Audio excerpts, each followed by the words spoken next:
Hello, beta mathematics में आप लोगों का स्वागत है। हम लोग ज्योमेट्री पढ़ रहे हैं और ज्योमेट्री में हम लोग मीडियन पढ़ रहे हैं। और मीडियन में हम लोग इसके पिछले वीडियो में पढ़ चुके हैं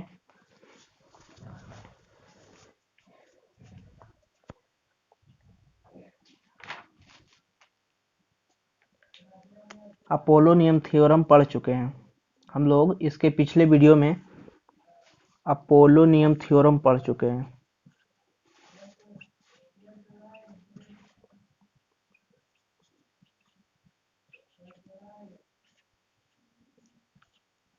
अपोलोनियम थ्योरम क्या था? जैसे कि ये जो है ए बी सी त्रिभुज है और ए डी बी ई और सी एफ इसकी माध्यिका है जो दूसरे को जी बिंदु पर मिलता है।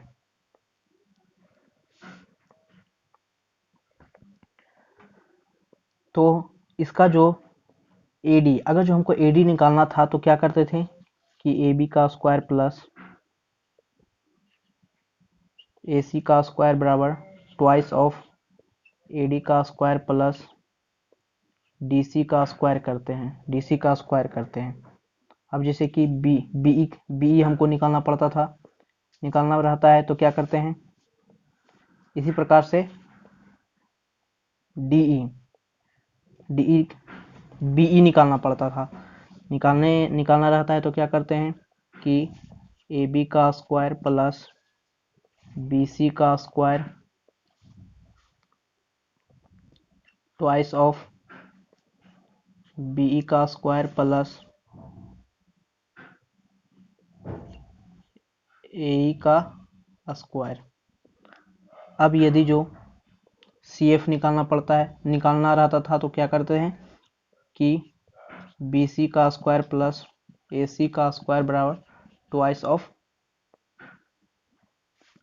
CF का स्क्वायर प्लस FB का स्क्वायर। हम लोग यहाँ तक पढ़ चुके थे और इसका हम लोग क्यों भी समझ चुके हैं। इसको हम बोलते हैं पोलोनियम थ्योरम। हम लोग इसका क्यों भी, अगर जो किसी को इसका क्यों समझना है तो इसके पिछले वीडियो में जाकर देखे इसका क्यों। वीडियो शुरू करने से पहले, अगला पॉइंट करने से पहले चैनल को सब्सक्राइब, लाइक एंड शेयर जरूर कर दें। तो चलिए हम अगला पॉइंट स्टार्ट करते हैं। अब कुछ कंक्लूजन है, मीडियन में कुछ कंक्लूजन है जिस पर डायरेक्ट एसएससी जो है डायरेक्ट क्वेश्चन उठाती है। उसमें से पहला क्वेश्चन है, कंक्लूजन है, जैसे कि ये जो है ABC एक त्रिभुज है, A, B और ये C। त्रिभुज की तीनों माध्यिका मान लेते हैं एक दूसरे को जिस बिंदु पर मिलता है उसको हम बोलते हैं ग्रेविटी सेंटर। अब जैसे कि AD, यदि जो AD M1 BE M2 और CF M3 दिया जाए, M3 दिया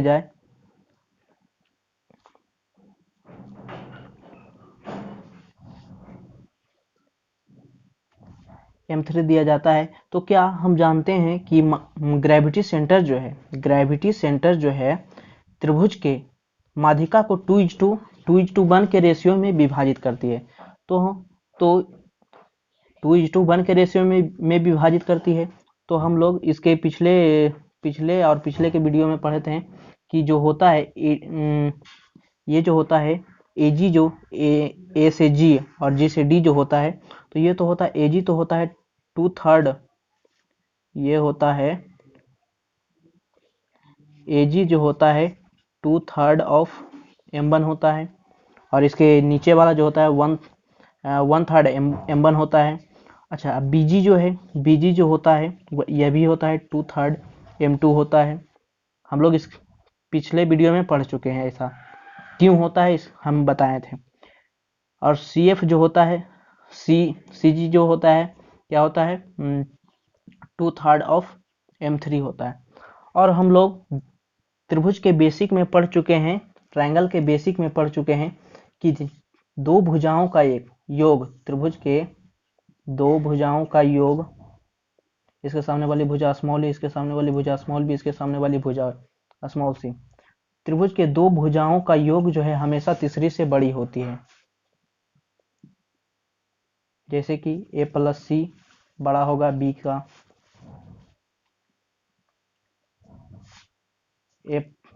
अच्छा b प्लस सी जो है बड़ा होगा a का।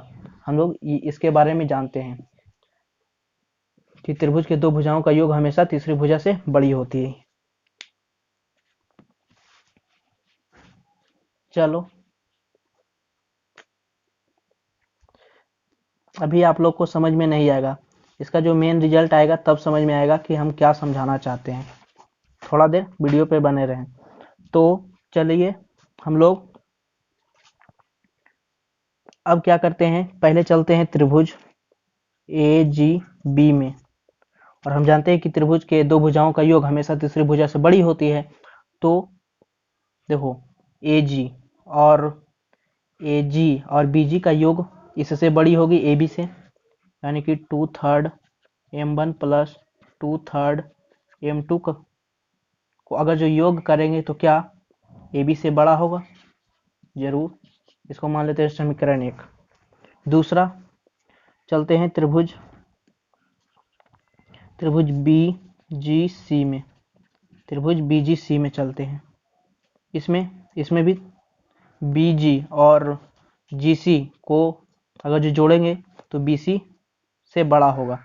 उसी प्रकार से 2/3 M2 प्लस 2/3 M3 होगा, बड़ा होगा किससे, BC से।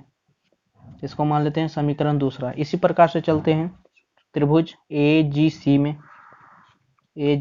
में, इसमें भी इन CG और AG को अगर जो जोड़ेंगे तो AC से बड़ा होगा, यानी कि 2/3 M3 प्लस 2/3 M1 को अगर जोड़ेंगे तो AC से बड़ा होगा।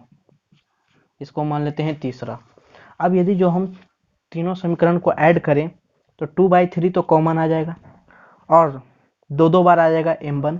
देखो M1 दो बार, M2 दो बार, M2 दो बार, M3 दो बार, तो दो कॉमन ले लेंगे, और M1 plus M2 plus M3 बड़ा होगा AB plus BC plus AC से। ये तो इंटू करेंगे तो 4 into M1 plus M2 plus M3 बड़ा होगा, इसको 3 into AB plus BC plus AC। SC जो है डायरेक्ट क्वेश्चन में पूछती है। अब जैसे कि दे देगा 4 को ऑप्शन रहेगा, और उसमें से 4 को इसी तरह के ऑप्शन बना देगा। जैसे यहाँ 4 है, यहाँ 5 कर देगा, यहाँ 2 कर देगा, फिर यहाँ 4 कर देगा, यहाँ 3 कर देगा। तो पूछ देगा कि निम्न में से कौन सा सही है, तो जो ऐसा दिखेगा उसमें हम टिक मारेंगे, उसमें टिक मारेंगे। अब इसको याद करने का तरीका क्या है कि देखो ये जो है साइड है AB BC AC, त्रिभुज की साइड है AB BC और AC BC। तो त्रिभुज की साइड तो हमेशा 3 ही होती है, तो त्रिभुज के साइड की तरफ हमेशा 3 रहेगी, और ये जो मीडियन है, मीडियन के तरफ हमेशा 4 है। जिधर मीडियन की तरफ 4 और साइड की तरफ 3 है तो उसको हमको हमेशा सही मानना है। ये तो हो गया एक पॉइंट। अब दूसरा पॉइंट क्या है, देखो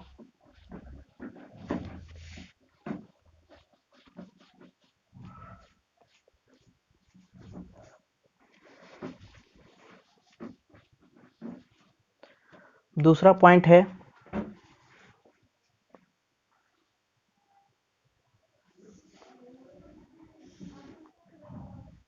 एक त्रिभुज की दो माध्यिका एक दूसरे को, एक त्रिभुज की दो माध्यिका अगर एक दूसरे को 90 डिग्री पर काटे, 90 डिग्री पर काटे ABC E और इसको मान लेते हैं F। एक दूसरे को 90 डिग्री पर काटे।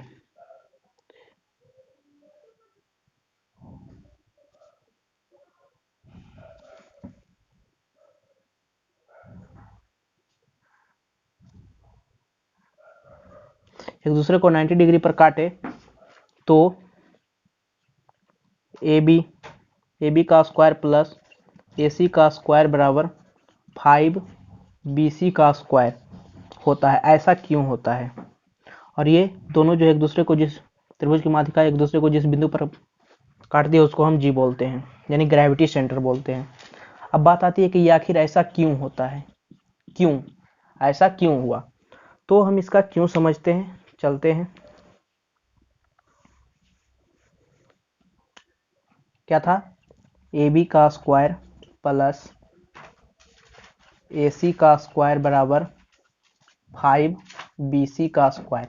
ऐसा क्यों होता है?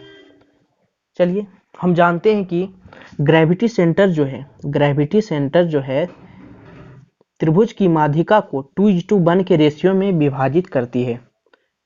तो ये जो है CF जो है इसकी माध्यिका है और BE जो है इसकी माध्यिका है, तो 2:1 के रेशियो में विभाजित करती है। तो मान लेते हैं कि ये अगर जो x G x है तो क्या ये 2x हो जाएगा, क्योंकि 2:1 के रेशियो में विभाजित करती है। तो और इसको मान लेते हैं बाई, तो ये हो जाएगा 2 हो जाएगा। अब हम क्या करते हैं कि पाइथागोरस प्रमेय लगाएंगे। पाइथागोरस प्रमेय से चलते हैं त्रिभुज किसमें? त्रिभुज चलते हैं BGF में, इन ट्रायंगल BGF में। BGF में क्या हो जाएगा? हमको बाई का स्क्वायर प्लस 2x का होल स्क्वायर बराबर BF का स्क्वायर। अच्छा, BF ये जो है CF जो है माध्यिका यानी मीडियन है, तो ये तो हो जाएगा मध्यबिंदु हो जाएगा। F जो है मध्यबिंदु होगा। तो क्या हम इसको लिख सकते हैं, AB को हम लिख सकते हैं FB को हम लिख सकते हैं AB/2, और इसी प्रकार से EC को हम लिख सकते हैं AC/2 लिख सकते हैं। अच्छा, BF जो है, BF को हम क्या AB का स्क्वायर बाई 2 4 कर सकते हैं, बाई स्क्वायर बराबर 4x स्क्वायर बराबर। अच्छा, BF को हम क्या कर सकते हैं, ये आ जाएगा AB का स्क्वायर बाई 4। इसको मान लेते हैं समीकरण 1। ठीक, इसी प्रकार से चलते हैं त्रिभुज CGE में, इन ट्रायंगल CGE में चलो चलते हैं।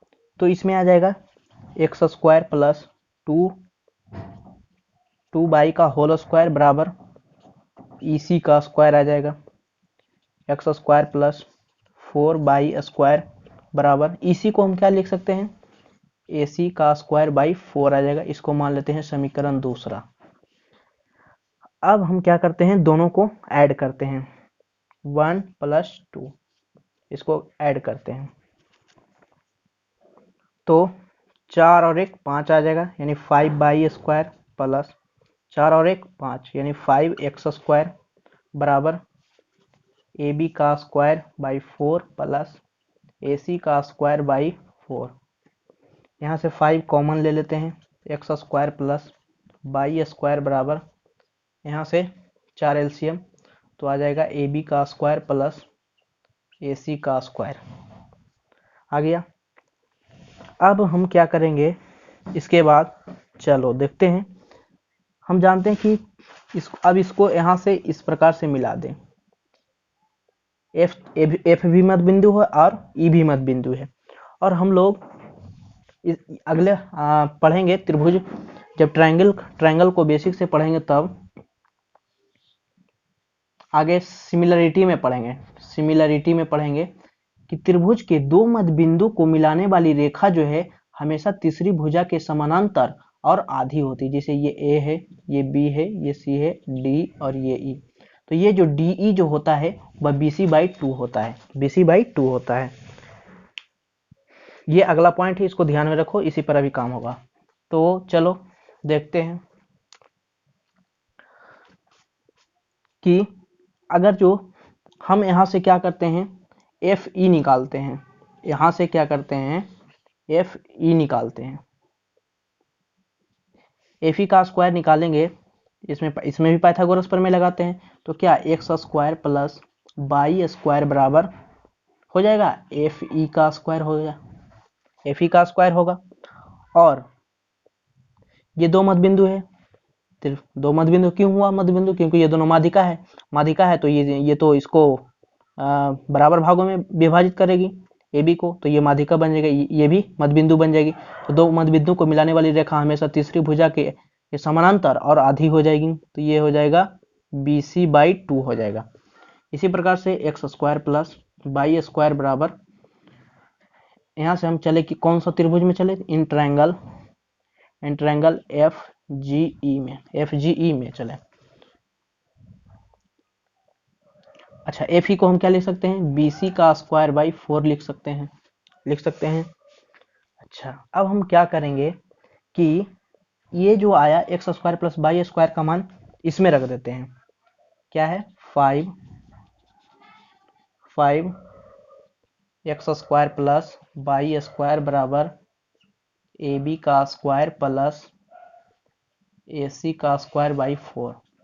अच्छा, यहाँ से 5 है, तो x² प्लस y² का मान कितना है, 5 इंटू BC का स्क्वायर/4 बराबर AB का स्क्वायर प्लस AC का स्क्वायर/4। अच्छा, यहाँ से देखो 4 से 4 कैंसिल हो रहा है, तो कर दो, तो आ गया AB स्क्वायर प्लस AC का स्क्वायर बराबर 5 BC का स्क्वायर आ गया। यही तो हमको प्रूव करना था। तो अगर वीडियो अच्छा लगे तो चैनल को सब्सक्राइब, लाइक एंड शेयर जरूर करें, और इसी प्रकार के अगर जो वीडियो चाहिए तो चैनल पर बने रहें। थैंक